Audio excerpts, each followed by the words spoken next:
You know, as I sit here and I think and I relish on what a difference 24 hours can make on your thought process in watching professional wrestling. SmackDown tonight, from start to end, was a fucking great show. Amazing tonight for what we've seen on SmackDown.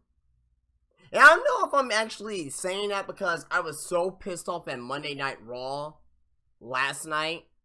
And I'm saying that SmackDown is amazing tonight. But I really truly feel and believe that this was the best SmackDown of the new brand split. Unbelievable show tonight. They did every single thing correctly tonight. I barely have any complaints about the show. There's some things, little minor things, of course, that you can complain about. But from start to end, easy 2-hour watch. From start to end, made sense. From start to end, kept me entertained for the full 2 hours. From start to end, I didn't yawn once. From start to end, I had my energy. If you look at my Raw review from last night and my SmackDown review tonight, I was drained in the Raw review. I was yawning. I was disinterested. I didn't feel like making the fucking review, but I did it for you guys who want to see it. Who want to see it, who likes and respects my thoughts and opinions. That's why I do it. Tonight's SmackDown, I'm ready to talk about this shit. I'm wanting to talk about what happened tonight on SmackDown. A great show from WWE. Now, I'm not gonna say, "Ooh, this is the best match or the best SmackDown of all time. This is the best, SmackDown or Raw this year." I'm not gonna go that far. But it was such a solid show, guys, from start to finish. I'm so hyped up right now for what the hell we're gonna see at No Mercy in just a couple of weeks. The build has been tremendous for this show. As soon as they start that build by that first segment coming out of Backlash with the with the women in the ring for the women's championship to be determined, I was like, okay, they're planting the seeds for No Mercy. They're getting ready for No Mercy already. As opposed to Monday Night Raw, you're not getting that. You're Raw made no advancements in last night and their fucking storylines. Probably the exception of Cesaro and Sheamus of being the tag team. Outside of that, there has been no advancement with shit. At all. At all. No advancement in storylines from Monday Night Raw. SmackDown tonight, oh, there's a shitload to talk about, guys. And I want to say this right now. If SmackDown keeps this up, I will truly say that they will become the new flagship show. Probably not to the eyes of WWE, but to the eyes of the IWC, that SmackDown will become the new flagship show. It's better, leaps and bounds better than Monday Night Raw. The storylines, the way they book the matches, the way they have their segments. Small complaint tonight, though. I thought there was way too many commercials, but hey, that's always going to happen in WWE, programming. You're going to have the commercials that got to pay the bills. I understand that. But outside of that, a great show tonight. A great show tonight. I didn't get to fucking introduce myself. And I'm going to do that right now, because I have to formally introduce myself. Hey, what's up, guys? JD Vim here, part of Vim Nation Wrestling, and this is my SmackDown live review. If you guys are new around here, definitely leave a thumbs up. Let's see if we try to get to 25 likes here on this video. Be sure to subscribe and be sure to follow me on Twitter and like the Facebook page, where both links are down below. Tell your friends and family and come and join the Venom Nation Wrestling here on YouTube. So we start off tonight with Randy Orton coming out to the ring. And I'm just going to talk about the whole, because we have multiple segments tonight with Randy Orton and Bray Wyatt. Comes out to the ring, gets a nice pop. He says that that Bray Wyatt fears him. He says he talks about how Bray Wyatt talks about of him being the face of fear. But no, I really think that you're afraid of me, Bray. That's what this whole promo was about. It's Orton playing these mind games with Bray Wyatt now.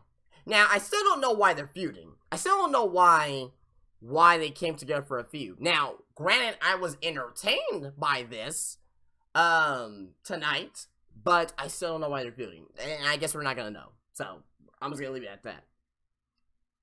So, basically, Wyatt, the lights goes dark and go, and Wyatt, he cuts a promo saying that how he's God and this is his world.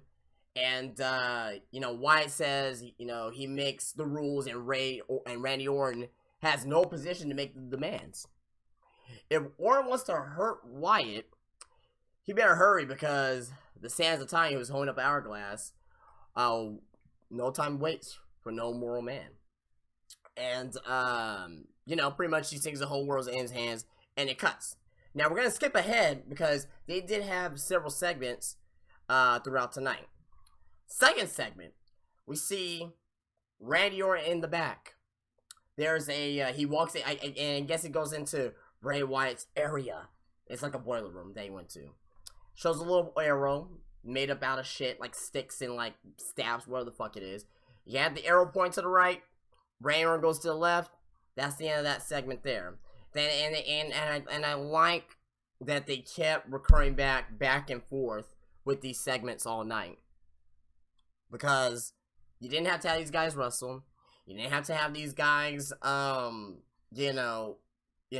each other or hit each other. As we did see a little bit of physical altercation, but nothing too much to be like, wow. But we do see Randy Orton, again, and he's in the back. And, he has two doors he can go through. And, trying to follow this path that Bray Wyatt's trying to lead him to. And in there, we saw Eric Rowan behind one of the doors. And they had the camera to where that Orton's looking in. And, and you see Eric Rowan on the other side of the door. After that, we get our next segment. Next segment, we see, Bray Wyatt cuts a promo. We come back, we see another segment where Randy Orton's still looking for Bray Wyatt. Eric Rowan's being shown up again. And, and they're trying to make this scary. It wasn't really supposed to be scary. It was supposed to be more suspenseful. So basically, we get to the end. Skip ahead a little bit. Get to the actual part that means the most in this whole segments. We're back from break. We have Bray Wyatt backstage cutting a promo. He asks where Randy Orton is. He's a coward. He says that, I expected you to be here. You know what I mean?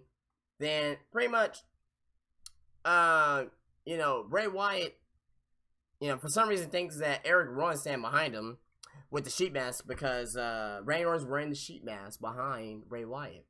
Then all of a sudden, Orton lifts up the sheet mask and, he starts beating down Wyatt, but Wyatt immediately escapes.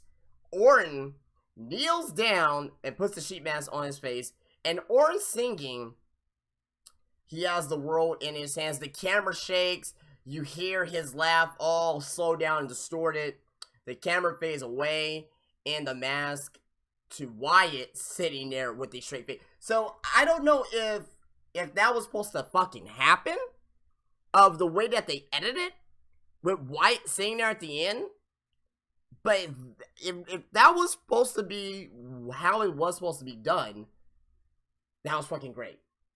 It was fucking great because I had no idea if it was supposed to be like that. But if they purposely did that WWE, the way that they end that segment, with the whole distortion of Orton's, I know, probably most likely they meant to do that, but have Bray Wyatt's face, like, they go back to Bray Wyatt, like a still Bray Wyatt sitting there, or not really a still, but like a muted version of him sitting there, talking. I thought it was fucking great, fucking fantastic, I thought. You know what I mean? I thought it was fantastic. But, hey, we don't know if that was actually supposed to happen or not. And that's a good thing about it. I didn't know that was supposed to happen. Because as soon as I saw the ending, I was like, was that supposed to happen? I guess so. I don't know. WWE, they're pretty damn good at, you know, their production. So, with stuff like that. So, hey. Good stuff. So, let's get into the actual, and we're going to be, you know, we're done talking about Randy Orton and Bray Wyatt in this review. Let's get into the actual wrestling matches of the night. We got American Alpha and Heath Slater and Rhino versus the Ascension and the Usos. 8-man tag team match. And when I first saw it, I was like, oh, man, I don't know. 8-man tag team match, I don't know. But it became a pretty damn good match, I thought.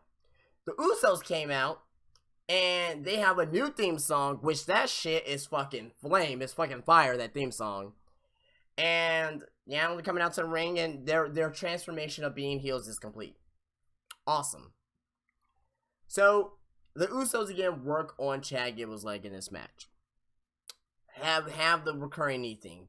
Good stuff. Keep it up. Always keep his leg injured. Good stuff.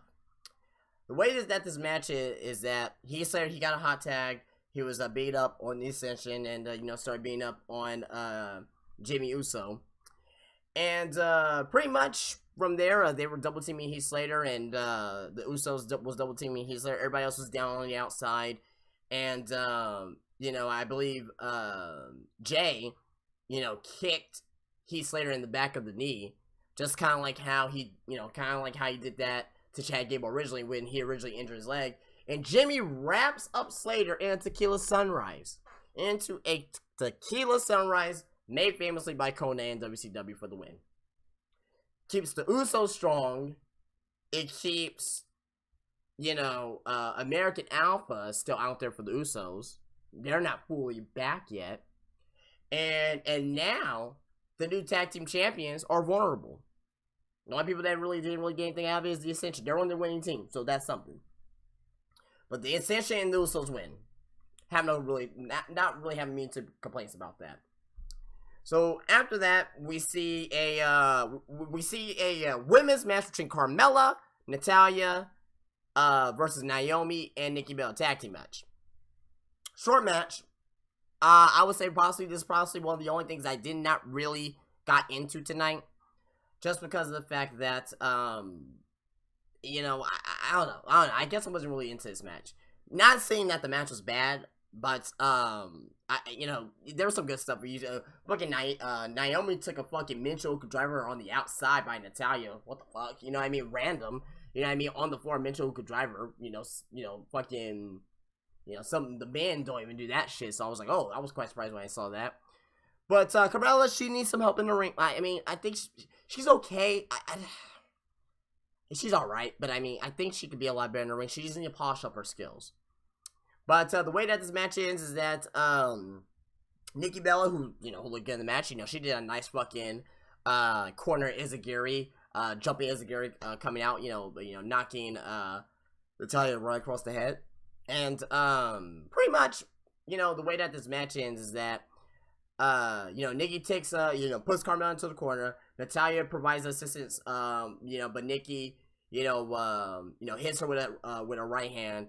Then, pretty much, Carmella rolls up Nikki Bella for the win. So they're still going into the direction of Carmella still getting cheap pinfalls over Nikki Bella. When Nikki and Carmella actually has a one-on-one match, either they're going to still do a cheap win for Carmella, which builds her up even more, or maybe Nikki will finally get her revenge against Carmella. I'm somewhat intrigued on what they're going to be doing here with these women, but we'll see on how next week goes, because next week is the go-home show.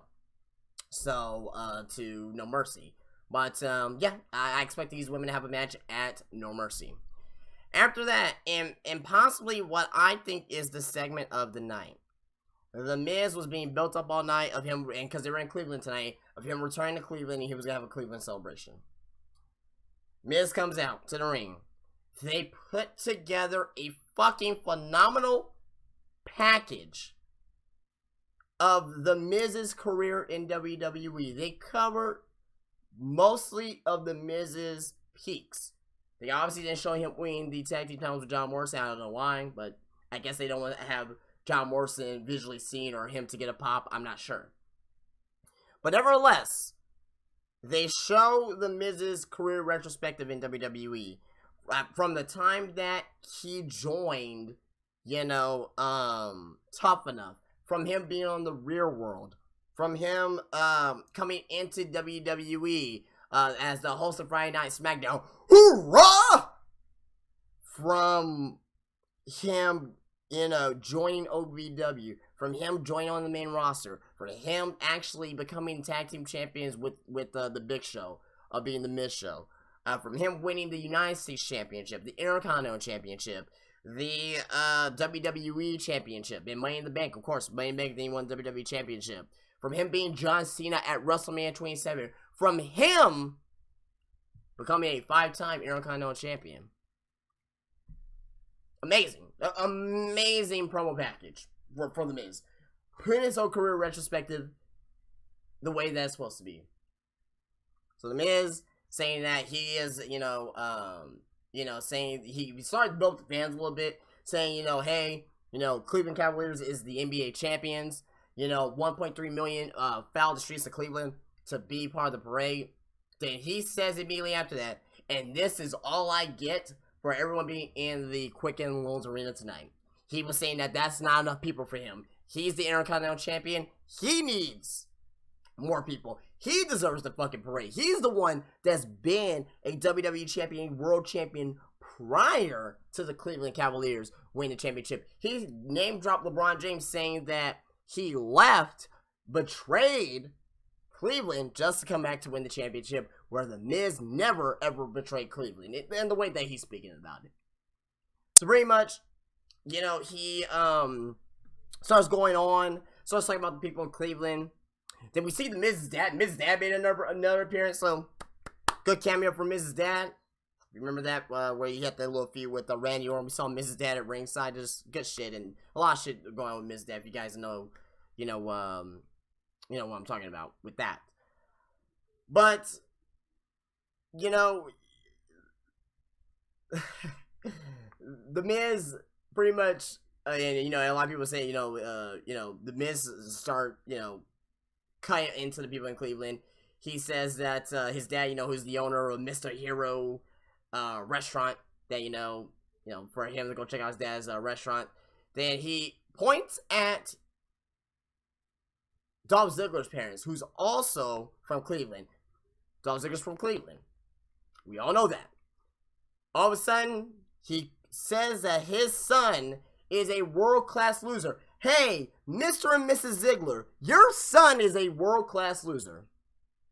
Just shitting on Dolph Ziggler and really his parents. Ziggler music hits. He comes into the ring in a hurry. You cross the line, Miz. You cross the line. He comes up. He says that, that don't talk about my friends. Don't talk about my family. Don't talk about my city. You said that you have to cheat it to beat me.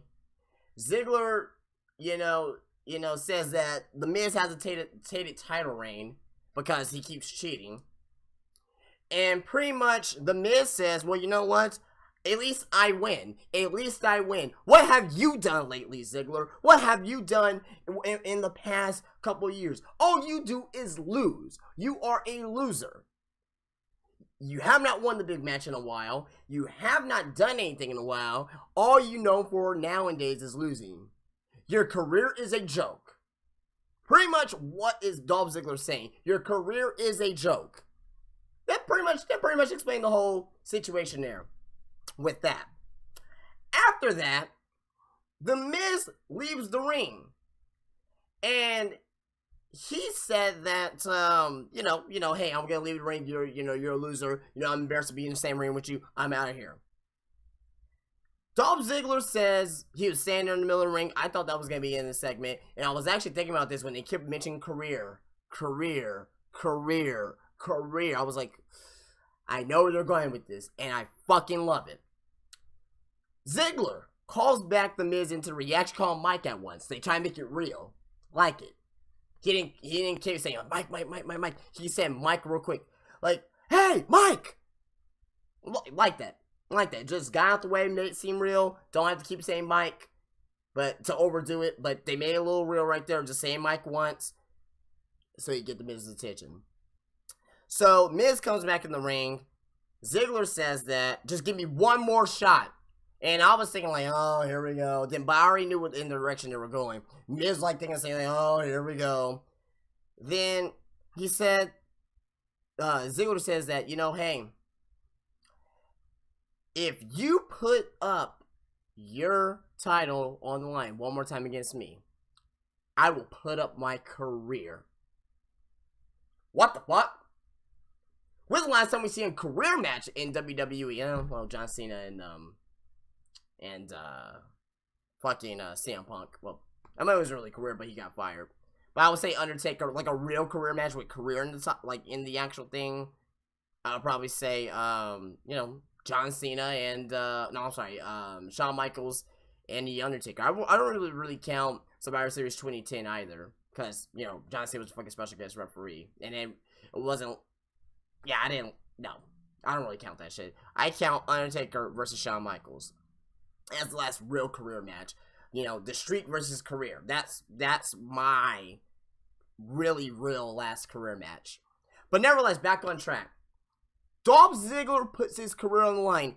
He says, like, you know what, hey, this is all I got. This wrestling ring is all I have. And if I can't beat you, why am I going to be wrestling here? And The Miz brilliantly pointed out, yeah, if your career is over, you're not going to Raw, you don't have a 30-day clause, you're not going to anywhere in the Indies, you're not going anywhere. Your career is over.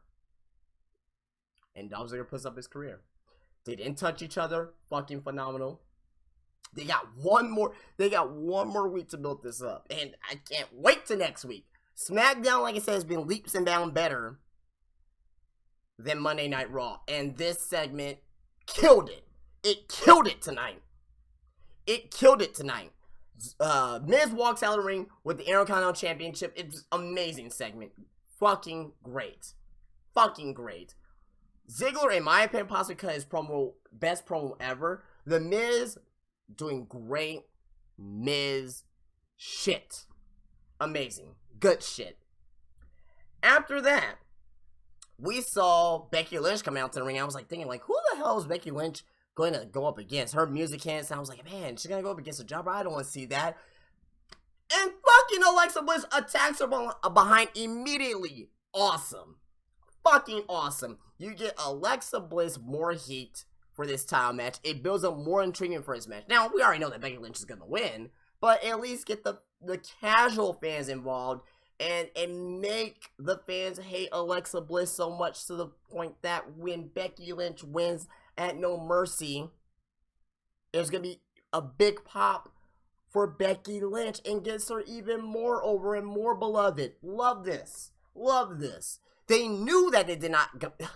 This is how I will pretty much book the show. Like, if, like I will, like, you know, and this is a cheap plug. On my gaming channel, I had a series on my JD Venom channel, almost to 4,000 subscribers strong. Go subscribe to it if you haven't already. I had this call series of FCW, Fantasy Championship Wrestling. This is what I would have booked. This is what I would have booked. Shit like this. Easy to follow. Get heat on people.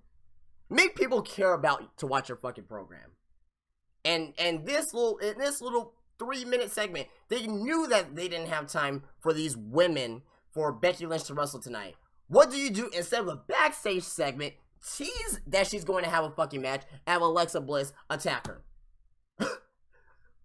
Beautiful. Beautiful. This is what I'm saying for years about WWE. How come they can't do shit like this? They were thinking about what the fuck I'm always thinking all the time. If the shows were booked more like this, I would not have no fucking complaints about WWE or Monday Night Raw. But tonight, SmackDown, I have barely any complaints at all. You heard some of my complaints so far, but it has been very nitpickish. It hasn't been like, oh shit, like, this is, you know, crap. But, hey, you know, fucking Alexa Bliss attacks Becky Lynch. Beautiful. Grabbing title, say she doesn't deserve it. Beautiful. We have found a match of the night. And this was what the show was built around. The WWE Championship match. If we did not even have this match, I will still rate a SmackDown Possibly a 7.5 tonight. But tonight I give it an 8. An 8 out of 10. I thought it was a great show. I may be overrating it. You let me know in the chat if I'm overrating it or not. But I think it was an 8 out of 10. It was that good. We have our main event match between Dean Ambrose and AJ Styles. Good match. Good match. You know, it was good. It was good. But the way that the match ended is great. You have AJ. He was about to do the phenomenal form. They were on the outside a little bit. AJ throws back in Dean Ambrose. He immediately texts John Cena. John Cena, you know, spills on typical because John Cena was on the outside on commentary. I forgot to explain that. Sorry. But AJ hits John Cena. All of a sudden, John Cena, you know, he gets up. He's trying to get in the ring. He distracts the referee. Then, pretty much from there, Dean Ambrose was, you know, being distracted by John Cena. Because Dean Ambrose had AJ Styles in a roll-up for the win. It could have been for a pinfall for the win. AJ kicks out too. Dean Ambrose goes on outside, lays out John Cena. Then after that, AJ Styles rolls up Dean Ambrose for the win. AJ Styles is still your WWE champion. After that, we see Cena and Ambrose getting each other's face. Ambrose tries to go for a dirty deeds. Cena reverses into AA. Then we see AJ come into the ring, try to get a Styles clash. Cena reverses into AA. And Cena, in my personal opinion, possibly one of the first times in a very long time, ends the show holding up the title. And I liked it. I liked it. I just said I liked John Cena in the show holding up the title. That's how good it was tonight. When John Cena closes the show. And the last image of him is holding up the WWE Championship. Possibly because I know why, because he's not going to win the championship at No Mercy. That's probably why. But it made sense. It made sense. It was so simple tonight. It was so simple tonight, guys. Easy watch for SmackDown, guys. Easy watch. Easy watch for SmackDown. If I had to give SmackDown a rating out of 10, I already said it. It's going to be an 8. It is going to be an 8 out of 10, guys. Easy show, guys. Like, I can't even fathom the differences between SmackDown this week and Raw this week. We knew that Raw is not as good as SmackDown. And this is the, you know, it's there. It is there in your face. SmackDown is leaps and bounds better than Monday Night Raw. Period. 8 out of 10 tonight. Raw's 4 out of 10 last night. Amazing. The first 50 minutes when I told myself, I was like, this shit's fucking amazing. And after the first hour, I was like, this is even better because of the Miz and the Dolph Ziggler segment. You got let's look at story progression.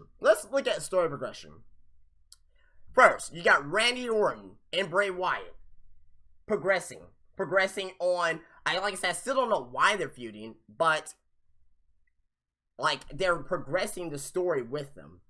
You got the Usos progressing and them possibly becoming the new tag team champions. You got, I won't say anything about Carmella and Nikki Bella, but you do have the Miz and Dolph Ziggler, fucking amazing.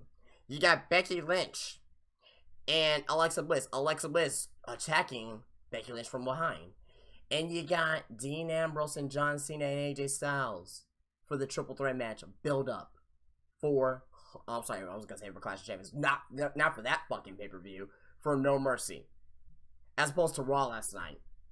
The really only true progression was Orton, was